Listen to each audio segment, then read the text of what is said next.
Hi guys, welcome back to my channel. So ఈరోజు నేను వెళ్తున్నాను ఓల్డ్స్లోని ది సెకండ్ బిగ్గెస్ట్ టెంపుల్ అయిన అక్షర్ధామ్ టెంపుల్కి. ఇది వచ్చేసి న్యూ జెర్సీలో ఉంది. సో నేను న్యూ జెర్సీ వచ్చాను కాబట్టి ఎలా అయినా విజిట్ చేయాలని చెప్పేసి అక్క నన్ను తీసుకెళ్తుంది. టెంపుల్కి అయితే రీచ్ అయిపోయామన్నమాట. ఎంటర్ అవ్వగానే ఇక్కడ మనకు ఒక స్టాచ్యూ కనిపిస్తుంది. అతని పేరే స్వామినారాయణ్. సో అతని కోసమే ఈ టెంపుల్ కట్టించారనమాట. ఇక్కడ కనిపిస్తున్న ఫుట్ ప్రింట్స్ కూడా అతనివే.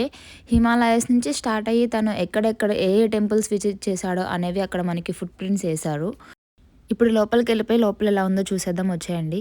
చూసారు కదా, ఇక్కడైతే స్వామినారాయణ్ అలాగే వాళ్ళ గురువు గారు ఉన్న స్టాచ్యూస్ ఉన్నాయి. ఇది వచ్చేసి మెయిన్ టెంపుల్ అనమాట. హోల్ టెంపుల్ వచ్చేసి మొత్తం 183 ఏకర్స్ ఆఫ్ ల్యాండ్లో బిల్డ్ చేశారు. ఈ టెంపుల్ కట్టడానికి మొత్తం $96 మిలియన్ అయితే ఖర్చు అయింది. చూసారు కదా, లోపలైతే ఇలా ఉందనమాట. సో నాకు మొత్తం వీడియో తీయడానికి అవ్వలేదు. సో నేను కొంచెమే వీడియో తీసాను అనమాట. కానీ లోపలైతే ఎవ్రీ పిల్లర్ మనకి మొత్తం 10,000 పిల్లర్స్ వరకు ఉన్నాయి టెంపుల్ లోపల. సో ఎవ్రీ పిల్లర్ వచ్చేసి మనకి మార్బుల్ అండ్ అలాగే గ్రానైట్తో బిల్డ్ చేశారు. డీటెయిలింగ్ కూడా చాలా అంటే చాలా బాగుంది. ఇదైతే ప్రతి ఒక్కరు విజిట్ చేయాల్సిన temple. So that's all for this video guys. Thank you for watching.